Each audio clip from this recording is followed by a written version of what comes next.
Трета година поред земјоделците од Лозово ги чекаат парите за штетите од невреме.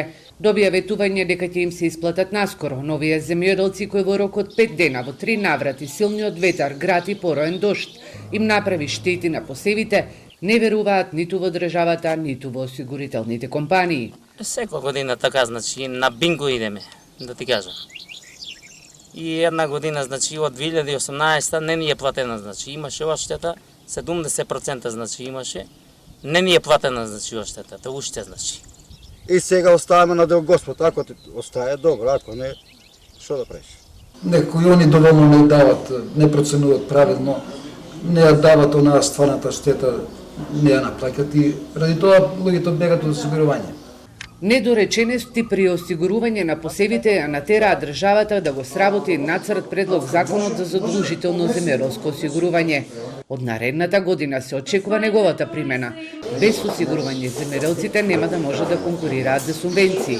Реализацијата ќе биде преку нов државен фонд. Според предлог законот, 20% од премијата ќе биде натовар на фондот, а земјоделците што претрпеле штета ќе имаат скалеста исплата на настанатата штета. Земјоделските стопанства со склучување на договорот за осигурување плаќаат од 30 до 80% од премијата за осигурување, со што во случај на исполнување на условите за исплата на штета се стекнуваат со право на соодветна осигурителна сума. Со платени 30% од премијата се стекнуваат до 50% од осигурителната сума. Со платени 40% од премијата се стекнуваат до 60% од осигурителната сума. Со платени 50% од премијата се стекнуваат до 70% од осигурителната сума. Со платени 60% од премијата се стекнуваат до 80% од осигурителната сума.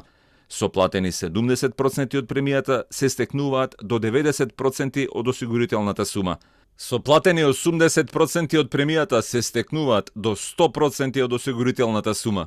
Во првите 3 месеци државата на земјоделците на има на штети им исплатила околу 4,5 милиони евра, додека осигурителните компании околу 400.000 евра, а од 11 компании само 4 нудат земјоделско осигурување.